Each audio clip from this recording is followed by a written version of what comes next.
Speed पढ़ भी लिया था बेटा, it is the distance travelled per unit time. एक बॉडी कितने टाइम में कितनी दूर जाती है ये उसकी स्पीड पे डिपेंड कर रहा था।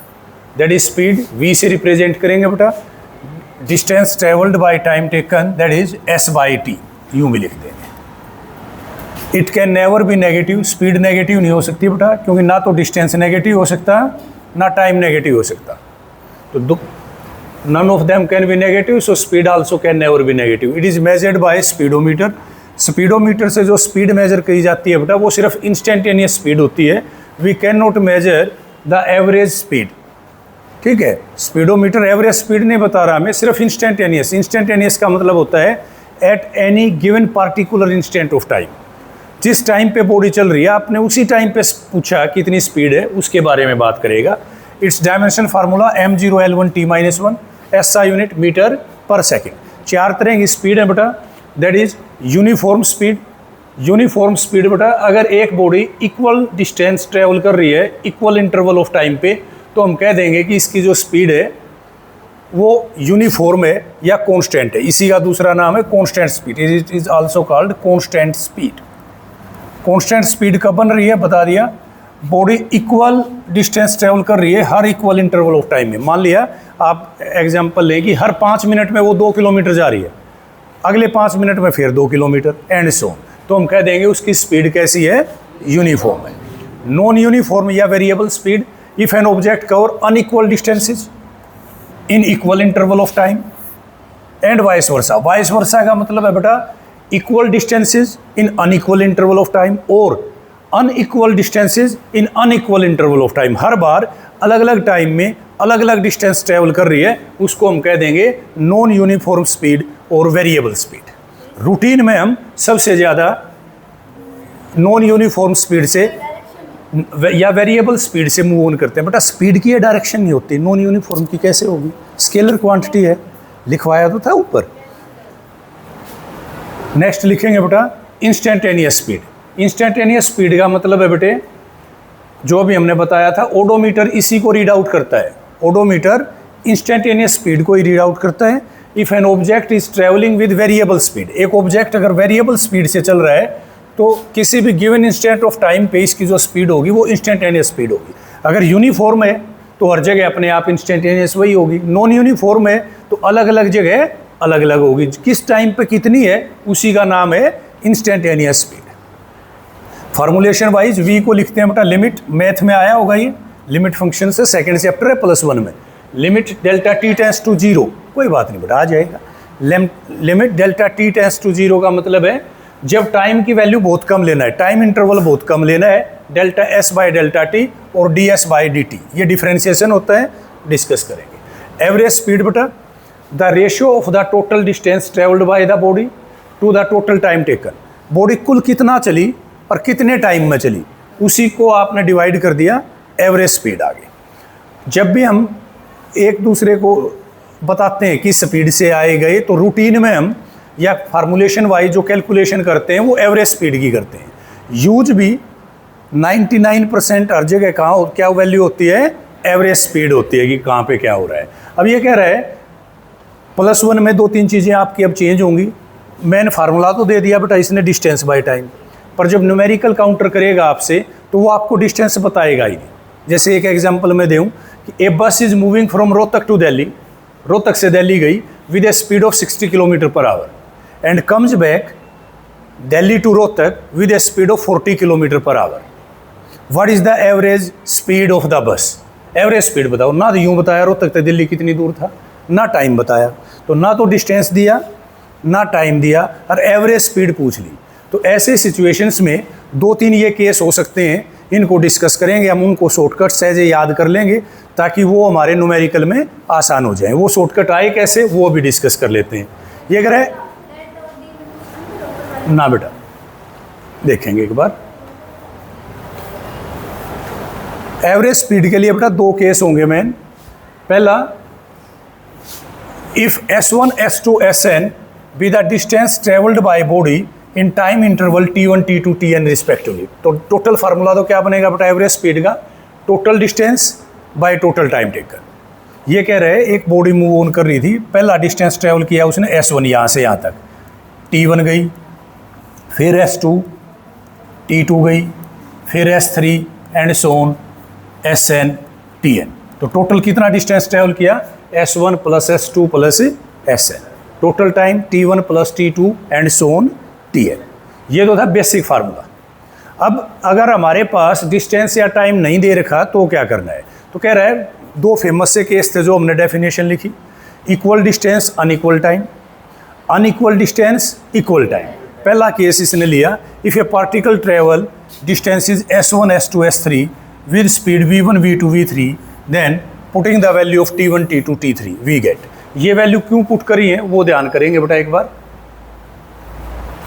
देखो एवरेज स्पीड इज दिस, ये हमने पुटअप करी है बेटा, हमने माना है इक्वल डिस्टेंस यहाँ पे कि बॉडी जो ट्रैवल कर रही है वो इक्वल डिस्टेंस से ट्रैवल कर रही है, body travel equal distances.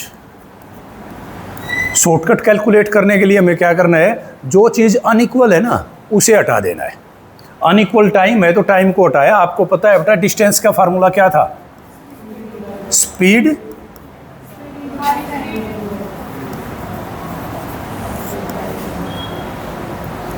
Distance में स्पीड आया भी था, स्पीड इनटू टाइम। तो यहां से अब हमें टाइम निकालना था, तो टाइम क्या हो जाएगा? Distance by time, distance by speed, distance by speed. Time तो निकाल रहे हैं आप, यानी डिस्टेंस को आप लिख रहे हैं S1 से, स्पीड को लिख दिया V1 से, तो ये वैल्यू किसकी होगी? T1 की। इसी तरह से T2 की, T3 की, T4 की। समझ में आई ये बात? दोबारा बताऊं, देखो हमारे पास अभी आपने बनाया था S1 डिस्टेंस वो ट्रैवल कर रहा है V1 स्पीड से ट्रैवल कर रहा है, T1 टाइम में कर रहा है। हमने पहला केस लिया कि डिस्टेंस इक्वल है। डिस्टेंस इक्वल है का मतलब है बेटे S1 बराबर है S2 के, S2 बराबर है S3 के एंड सोन बराबर है SN के, से ये सब बराबर है S के। मीन्स अब हम काउंट कर रहे हैं टाइम के, हर 1 किलोमीटर या 2 किलोमीटर में हमने टाइम नोट कर लिया। 2 किलोमीटर कितने में गई, अगले 2 किलोमीटर कितने में, अगले 2 किलोमीटर कितने में, उसको हमने S कह दिया। टाइम सबका अलग अलग है, टाइम अलग अलग है तो T की वैल्यू तो क्या थी? T1 कितना होगा? S1 by V1, T2 S2 by V2 and सोन। वही हमने यहाँ पुट कर दिया। Average speed is S1 plus S2 plus S3 and so on SN। T1 की value S1 by V1, T2 की value S2 by V2, T3 की value S3 by V3, SN by VN। अब ये कह रहा है ये S तो सारे बराबर हैं भाई, सब की जगह क्या लिख दूंगा? अब मैं S लिख दूंगा। नेक्स्ट स्टेप में मैंने सब की जगह S लिख दिया। देखो जैसे ही सब की जगह S लिखा, ये वैल्यू बन गई। इसको आपने ऐड ऑन किया तो कितना हो गया? NS। N टाइम्स ऐड किया, 2 बार ऐड करते तो 2S, 3 बार करते 3S एंड सो। और यहाँ पे S1 की जगह भी S, S2 की जगह S, S3 की जगह S, SN की जगह S कॉमन आ गया, एक S से S कट गया। एवरेज स्पीड आ गई N divided by 1 by V1 plus 1 by V2 plus 1 by V3 plus 1 by VN। अगर 2S स्पीड होती, 2 स्पीड होती V1 और V2, तो हम इसी इक्वेशंस को क्या लिख लेते हैं? V bar is equal to N की जगह 2 divided by 1 by V1 plus 1 by V2। LCM ले गए, रीअरेंज किया, ये आ गया 2V1 V2 divided by V1 plus V2। इसको बोलते हैं बेटा हार्मोनिक मीन। Harmonic mean. एक तो अर्थमेटिक मीन होता है। अर्थमेटिक मीन तो क्या हो जाता है? V1 V2 का अर्थमेटिक मीन होता है V1 plus V2 by 2। Average यूँ तो निकाल दे, दोनों जोड़ दिए, 2 से भाग दे दिया, वो होता था अर्थमेटिक मीन। इसको बोलते हैं बेटा हार्मोनिक मीन। तो अगर डिस्टेंस इक्वल हो और टाइम अनइक्वल हो और हमें सिर्फ स्पीड दे रखी हो, तो डायरेक्ट 2 स्पीड है तो इससे कर लेंगे, N है तो इससे कर लेंगे। और अगर 3 होता तो इफ N इज 3, मान लिया 3 स्पीड दे रखी होती उसने, तो क्या करते? यहाँ पे सीधा यूँ नहीं लिखते 3V1 V2 by V1 plus V2 plus V3। देखो क्या बनता है यहाँ पे, N 3 होता है बेटा, तो एवरेज स्पीड का फार्मूला होता है 3, N की जगह 3 आ जाता, divided by 1 by V1 plus 1 by V2 plus 1 by V3। Average बराबर, इसको सोल्व करते बेटा तो ये आता 3V1 V2 V3 divided by V1 V2 V1 V3 V2 V3। ये फार्मूला आता, क्योंकि कई बार है ना न्यूमेरिकल में हम इसी को कंटिन्यू करने की सोच लेते हैं और यहाँ तो ऊपर तो V3 लिख देते हैं पर नीचे V1 plus V2 plus V3 लिख देते हैं, तो वो गलती नहीं करनी है। अगर आपको नहीं बहुत ज़्यादा सा यूँ कंसेप्ट बन पा रहा 3 का क्या होगा 4 का क्या होगा, तो सिंपल ये स्ट्रेट फार्मूला इसी में वैल्यू पुट कर लेंगे, जहाँ तक वैल्यू उसी से आंसर आ जाएगा। देखेंगे ये आ गया 2 के लिए, 3 के लिए इसने किया नहीं। अब ये कह रहा है दूसरा केस क्या था हमारा, दूसरा केस था if time is equal and distance are unequal. उसने कह दिया 2 घंटे तो चल रही है 40 से और अगले 2 घंटे चल रही है 60 से, यानी टाइम दे दिया इक्वल और डिस्टेंस दे दिया अनइक्वल, तो एवरेज स्पीड कितनी होगी देखेंगे। If a particle travel with this much then this much putting the values same. अब की बार क्या कह दिया उसने, जो दूसरा केस है अपना, if a particle travel with speed this much, अब की बार जो है वो कह रहा है कि टाइम इक्वल है भाई। टाइम इक्वल का मतलब क्या होगा, T1 T2 T3 ये सब तो बराबर हैं, तो हम किसको बदलेंगे, डिस्टेंस को। और डिस्टेंस का फार्मूला क्या था, स्पीड इनटू टाइम, अभी बताया था आपने, स्पीड इनटू टाइम।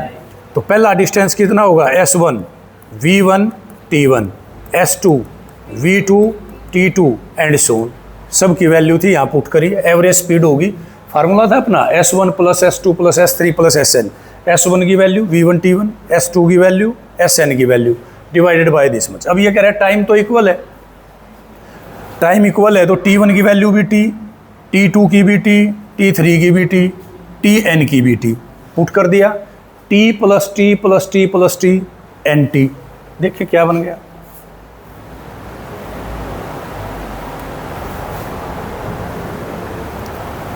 ये बन गया बेटा average speed is this much. Average speed सबकी वैल्यू रखी है आपने, V1 V2 V3, T common आ गया, T बार ले दिया डिवाइडेड बाय NT, T से T कट गया, एवरेज स्पीड बन गई V1 plus V2 plus V3 plus Vn divided by N। ये body travel with speed V1 and V2 only, then average speed 2 है तो 2 तक चले गए, यहाँ पे 3 होते हैं तो 3 तक चले जाते भाई, V1 plus V2 plus V3 divided by 3। तो अब हमारे पास एक तो मेन फार्मूला आया था, मेन फार्मूला था total distance by total time taken. 2 उसके शॉर्टकट्स आ गए, अगर टाइम इक्वल है तो अर्थमेटिक मीन कर देंगे और अगर डिस्टेंस इक्वल है तो हार्मोनिक मीन कर देंगे, ठीक है। अब बात आई वेलोसिटी की, वेलोसिटी क्या होती है, क्योंकि ये उसके साथ ही लर्न करनी, ठीक है बेटा आसान रहेगा, फिर इकट्ठे न्यूमेरिकल कर लेंगे दोनों के। वेलोसिटी क्या, rate of change of displacement travelled by body. वहाँ पे तो था डिस्टेंस, देखो क्या चेंज आया है मैन, वहाँ पे था डिस्टेंस, यहाँ पे कर दिया displacement. Velocity is displacement by time taken, formulation wise तो यूँ लिखते हैं बेटा, और इसी को अगर न्यूमेरिकली लिखना होता तो मैं यूँ लिख देता v वेक्टर, वो था v, ये हो गया v vector divided is equal to s vector by t, क्योंकि इसकी डायरेक्शन होती है, स्पीड की डायरेक्शन नहीं थी, यहाँ डायरेक्शन मैटर करेगी कि डिस्प्लेसमेंट है तो किस तरफ है, वो बता भी दिया इसने। It is a vector quantity, it has both magnitude and direction. The velocity of object can be positive, zero, negative. तो वेलोसिटी पॉजिटिव भी हो सकती है, नेगेटिव भी हो सकती है, जीरो भी हो सकती है, क्योंकि डिस्प्लेसमेंट नेगेटिव हो सकता है। It dimensions is same as speed m0 L1 t-1।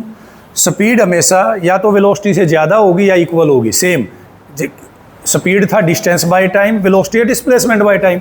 Distance या तो डिस्प्लेसमेंट से ज़्यादा था या बराबर था, तो स्पीड भी या तो वेलोसिटी से ज़्यादा होगी या उसके इक्वल होगी, बराबर होगी। गुड, ये भी 4 तरह की है same. Uniform velocity, if a body cover equal displacement in equal interval of time. Non uniform, if a body cover unequal displacement in equal interval of time and vice versa. Instantaneous, it is the velocity at any given instant of time. Average velocity, total displacement by total time taken. सारे वो फार्मूले applicable होंगे जो वहाँ थे।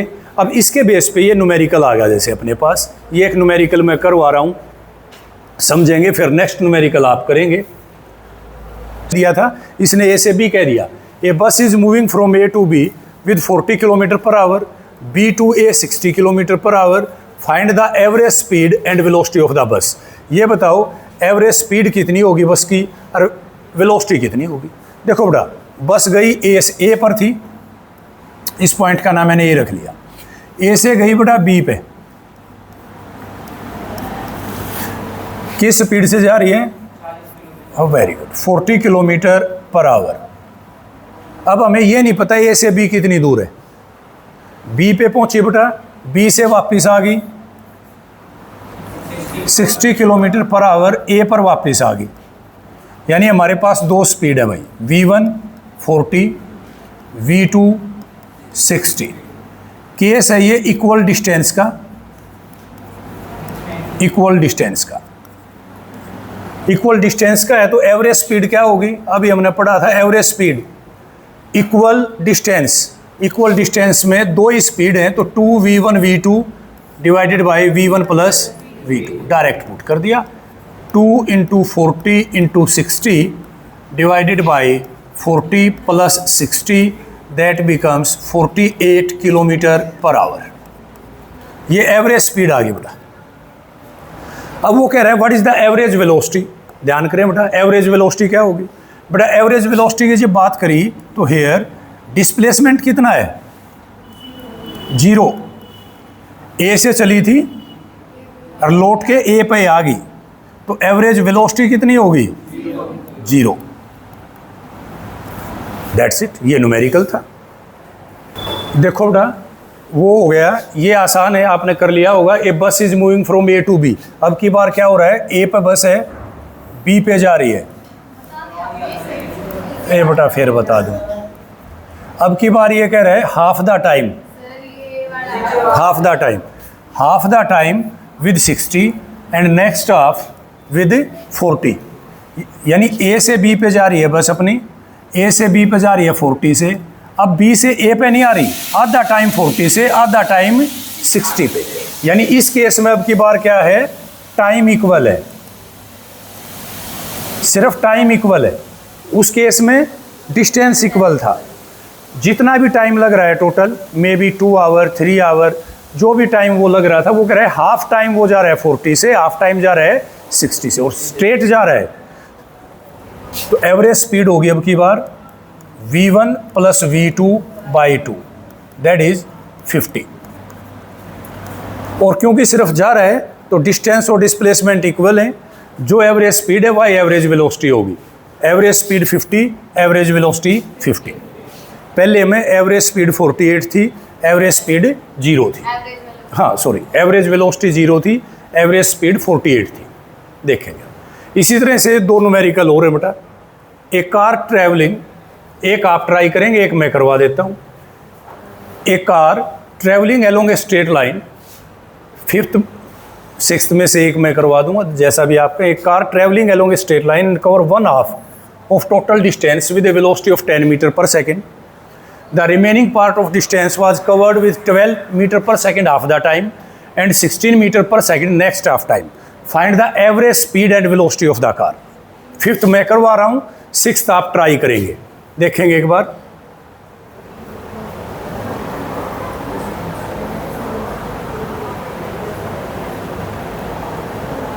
हाँ आ जाएगा यहाँ पर। देखो अब की बार क्या बता रहा है ये? A car travelling a straight line 1/2 of total distance.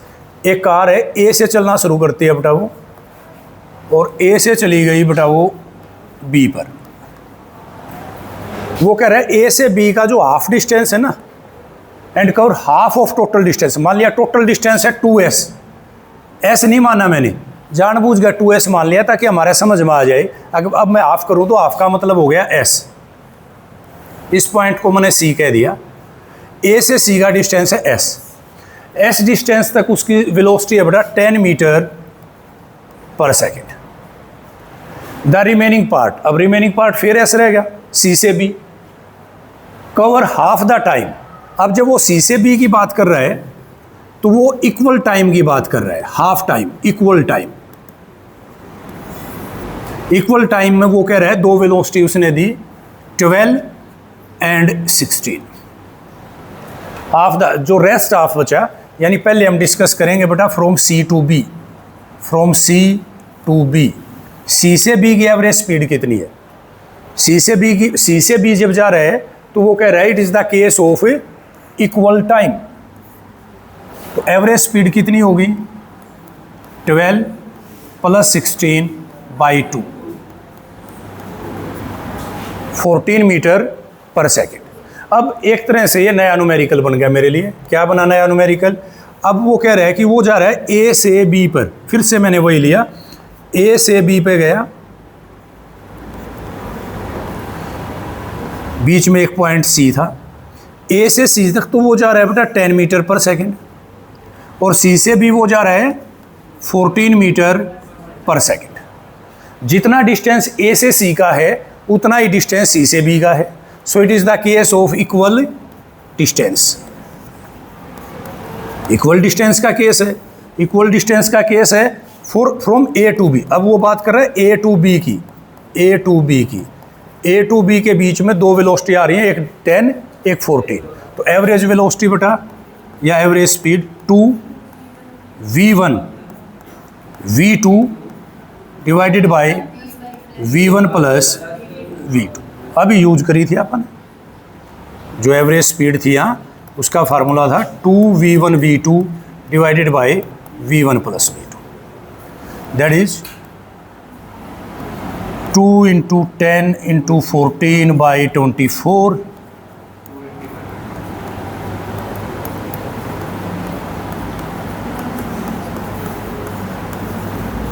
Answer आ गया। इस तरह से आप कर लेंगे। वेलोसिटी डायरेक्टली अब की बार सीबीएसई के सिलेबस से हटा दिया है, सीबीएसई में नहीं है रिलेटिव वेलोसिटी, पर निट में अभी तक और जेई में रखा हुआ है। तो एक बार पढ़ लेंगे, रफ आइडिया ले लेंगे।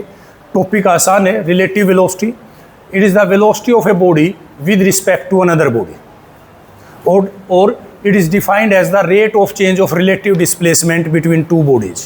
It is the velocity of a body with respect to another body, or it is the rate of change of relative displacement between two bodies. जब भी हम बात कर रहे हैं बस is moving with a speed of 60 kilometre per our, तो किसके रिस्पेक्ट में चल रही है बेटा? ग्राउंड के रिस्पेक्ट में। तो उसकी भी रिलेटिव वेलोसिटी किसके रिस्पेक्ट में है? ग्राउंड के में। ग्राउंड 0 है, उसके रिस्पेक्ट में 60 है। लेकिन अब आपको ये चीज़ पता है, मान लिया एक पर्सन है, इसकी स्पीड है 60 किलोमीटर पर आवर, इसके पीछे कोई दूसरा पर्सन आ रहा है, इसकी स्पीड है 40 किलोमीटर पर आवर। कोई भी नाम रख लो इसका, इसका रख लिया लक्ष्य हमने, इसका रख लिया मैक्स। तो लक्ष्य की स्पीड, ये मैक्स के लिए लक्ष्य की स्पीड कितनी होगी? लक्ष्य के मैक्स के रिस्पेक्ट में मैक्स देख रहा है लक्ष्य को, तो क्या स्पीड होगी इसकी? 20 से होगी, 60 नहीं होगी। ग्राउंड से तो हम देख रहे थे तो इसकी 60 है, इसकी 20 है, पर जब मैक्स इसको देख रहा है तो स्पीड कितनी है? 20 है। कैसे निकाली? 60 माइनस 40। उस स्पीड को हम कहते हैं बेटा रिलेटिव स्पीड। भाई मैक्स के रिस्पेक्ट में लक्ष्य की स्पीड कितनी है, तो उसी को हमने नाम दे दिया यहाँ ए एंड बी, कि दो ऑब्जेक्ट है मेरे पास, एक ए एक बी। ए की स्पीड है या वेलोसिटी है वी ए, बी की है वी बी। तो what is the relative velocity of A? Relative velocity of वहाँ लक्ष्य की जो बात कर रहे थे with respect to B. V A B का मतलब देखो बेटा, ध्यान कर लेंगे, ये आगे भी ध्यान रहे, जो आगे लिखा जाए जैसे वी ए बी है, इसका मतलब है बेटा velocity of A with respect to B. A की तो स्पीड निकाल रहे हैं और बी निकाल रहा है, बी देख रहा है उसको, that is V A minus V B. यहाँ भी यही किया था, मैक्स देख रहा था, मैक्स के रिस्पेक्ट में आपको लक्ष्य की स्पीड बतानी थी, तो जो लक्ष्य की स्पीड वेलोसिटी थी उसमें से हमने मैक्स की को सब्ट्रैक्ट कर दिया, that is V A B, V A minus V B. अगर उल्टा होता इसका, V B A velocity of B with respect to A, तो V B minus V. Clear हो जाएगा। यानी जिसकी वेलोसिटी निकालनी है वो आगे और जो ऑब्जर्वर है वो पीछे, जिसके रिस्पेक्ट में निकालनी है। व्हेन टू ऑब्जेक्ट, अब इसमें अलग अलग केस होंगे, जैसे ये था आसान सा केस, यहाँ पे वेक्टर लगा दिया बेटा। वेक्टर एडिशन इतना सिंपल नहीं होता कि वो डायरेक्ट ऐड या सब्ट्रैक्ट हो जाए, उसमें डायरेक्शन भी काउंटर करती है। जैसे इसी केस में हमने लिया कि ये दोनों एक ही डायरेक्शन में चल रहे थे। When two object are moving in the same direction then V A B का मतलब होगा V A minus V B. Simply आपने जो भी किया इसको यूँ लिख देंगे, वी ए बी की वैल्यू बराबर V A minus V B. Arrow हटा दिया, ध्यान करना इसमें जो काम किया है हमने, एरो नहीं है। क्यों नहीं है, ये हम सेकंड यूनिट के सेकंड पार्ट में पढ़ेंगे, अभी वेक्टर पढ़ ही नहीं रहे। बस अभी ये ध्यान करना है, अगर दो बॉडी सेम डायरेक्शन में चल रही हैं, पैरेलल चल रही हैं, दोनों के बीच का, पैरेलल का मतलब दोनों के बीच का एंगल 0 है, they are moving in the same direction, तो वी ए बी एरो हटा दिया की वैल्यू होगी V A minus V B. अगर ये अपोजिट चल रहे होते तो देखेंगे, if they are moving in opposite direction, opposite direction, opposite का मतलब है बेटा ए तो इधर जा रहा है वी ए और वी भी इधर आ रहा है, ए उधर जा रहा है वी भी। इस केस को बोलते हैं बेटा ओवरटेक करना, दो बॉडी एक दूसरे को, सॉरी ओवरटेक नहीं, क्रॉस करना, क्रॉस करना, क्रॉस कर रही हैं आमने सामने। पहले वाले केस को बोलते हैं ओवरटेक करना। तीन वर्ड यूज होंगे, सेम डायरेक्शन, पैरेलल या overtake, opposite direction, anti parallel या क्रॉस, आमने सामने से आ रहे हैं। ऐसे केस में देखो, अगर ये डायरेक्शन पॉजिटिव है, कल भी बताया था जब हमने डिस्प्लेसमेंट किया था, अगर ये डायरेक्शन पॉजिटिव है तो ये क्या होगी, नेगेटिव, और ये पॉजिटिव है तो ये नेगेटिव। तो उसी के भी आप पे इसने लिखा when two bodies are moving in opposite direction then relative velocity. अब हम क्या लिखेंगे, वी ए बी बराबर, हमने मान लिया ए तो पॉजिटिव है माइनस, लेकिन बी क्या है अब, नेगेटिव, उल्टा आ रहा है उससे, तो रिलेटिव वेलोसिटी क्या बन जाएगी, V A B is V A plus V B. ये ध्यान कर लें, यानी दो बॉडीज अगर एक दूसरे से अपोजिट डायरेक्शन में चल रही हैं तो रिलेटिव वेलोसिटी ऐड हो जाती है, दोनों की वेलोसिटी ऐड हो जाती है और नेट वेलोसिटी बढ़ जाती है। यही कारण है बेटा, जब आप व्हीकल्स रोड पे मूव ऑन करते हैं तो जो आमने सामने की टक्कर होती है ना, उसमें ज़्यादा लॉस होता है, सेम डायरेक्शन में लॉस कम होता है, क्योंकि एक दूसरे के रिस्पेक्ट में स्पीड या वेलोसिटी घट जाती है। आमने सामने से आ रहे हैं तो एक दूसरे के रिस्पेक्ट में स्पीड या वेलोसिटी बहुत ज़्यादा बढ़ जाती है। अब इसके बेस पे न्यूमेरिकल है, एक न्यूमेरिकल मैं करवा रहा हूँ बेटा, एक आप ट्राई करेंगे। सेवन्थ आसान है, सेवन्थ आप कर लेंगे एक बार, ठीक है। एट्थ मैं करवा रहा हूँ, हैं दोनों ही आसान, पर फिर भी ट्राई तो करने ही है ना। एट्थ मैं करवा देता हूँ बेटा, सेवन्थ आप कर लेना, फिर प्रॉब्लम ले लेंगे। Two trains 90 metre and 120 metre in length are running in opposite directions on parallel tracks with velocity 72 and 36 kilometre per hour, in what time they will cross each other. ये कह रहा है दो ट्रेन है बेटा, parallel track पे चल रही है, एक तो जा रही है बेटा इधर, इसकी लेंथ है बेटे 90 मीटर, ये जा रही है इस तरफ and its speed is 72 kilometre per our. एक और ट्रेन है बेटे, वो सामने से आ रही है, पैरेलल ट्रैक, मतलब आपस में टकराएंगे नहीं, इसके पैरेलल दूसरा ट्रैक है, उस पे आ रही है, like that.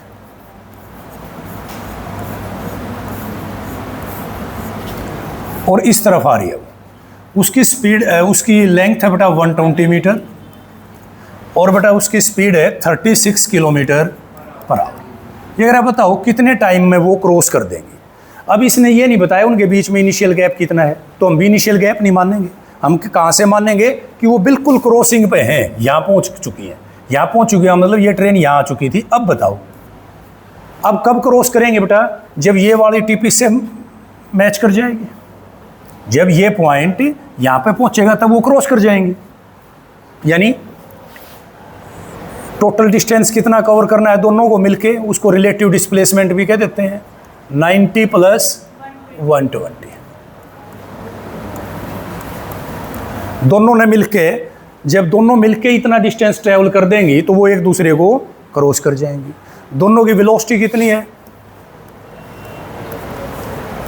Velocity of A with respect to B या B with respect to A, क्योंकि दोनों मिलकर क्रॉस कर रही हैं, दैट इज अपोजिट है ना। अभी बताया था ऐड हो जाएंगी 72 प्लस 36 108 किलोमीटर पर आवर। अब प्रॉब्लम आ गई बेटा, डिस्टेंस तो है मीटर में और ये है किलोमीटर में, तो इसको भी एसआई में बदलेंगे। एसआई में बदलेंगे तो कितना हो जाएगा ये 108 into 5/18 metre per second, 30 metre per second. अब आपको पता है टाइम का क्या फार्मूला था, time is distance by speed 210/30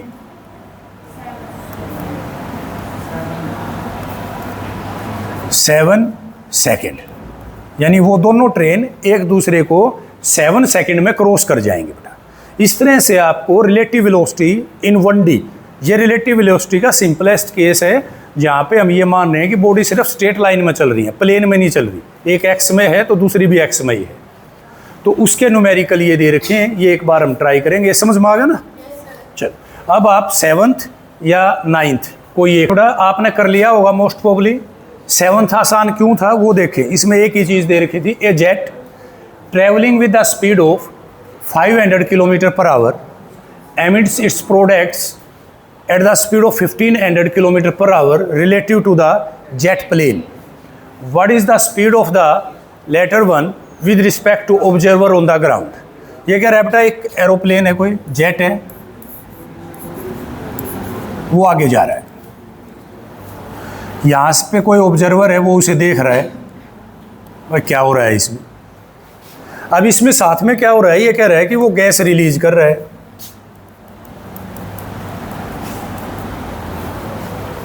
और आपसे पूछा गया है कि ये बताओ, ये जो ऑब्जर्वर है ना ग्राउंड पे, यहां से जो देख रहा है बेटा, इसके लिए स्पीड कितनी है, what is the speed of the latter. Latter मतलब ये जेट ट्रेवलिंग, जेट की स्पीड दे दी बेटा इसने 500 किलोमीटर पर आवर, ग्राउंड से नहीं दिए। Exact it's product combustion at the speed of, और ये जो गैसेस बार छोड़ रहा है, ये छोड़ रहा है 1500 किलोमीटर पर आवर। यहाँ पे इसने कहा relative to jet plane. Relative to jet plane का मतलब है बेटा, जो रिलेटिव वेलोसिटी थी ना बी की विद रिस्पेक्ट टू ए या वी ए बी, वो कितनी थी 1500 है। बी का मतलब यहाँ गैस है, गैस की रिलेटिव स्पीड जेट के रिस्पेक्ट में 1500 है, यानी यहाँ जो पैसेंजर बैठा था उसे ये दिख रहा है कि इसकी स्पीड 1500 है। आपसे पूछा है ये जो पर्सन ग्राउंड पे बैठा है इसे कितनी दिख रही है इसकी स्पीड, इसके लिए तो 1500 है, इसके लिए कितनी है। ठीक है, तो यहाँ पे दो वेलोसिटी होंगी, एक तो इसकी अपनी होगी वी बी, एक इसकी होगी अपनी वी ए, और दोनों क्या हैं सेम डायरेक्ट अपोजिट है। यहाँ पर एक आगे जा रहा है एक पीछे, तो वी बी ए कितना होगा बेटा, V B plus V A, minus नहीं होगा बेटा, they are moving in opposite direction. तो वी बी ए हो गया अपना 1500, वी बी निकालना है, वी ए हो गया 500, तो वी बी हो गया 1000 किलोमीटर पर आवर। यानी ग्राउंड से जब वो देख रहा है तो इसके लिए गैस की जो स्पीड है वो है 1000 और जेट की है 500, रिलेटिव है 1500। क्लियर हो गया।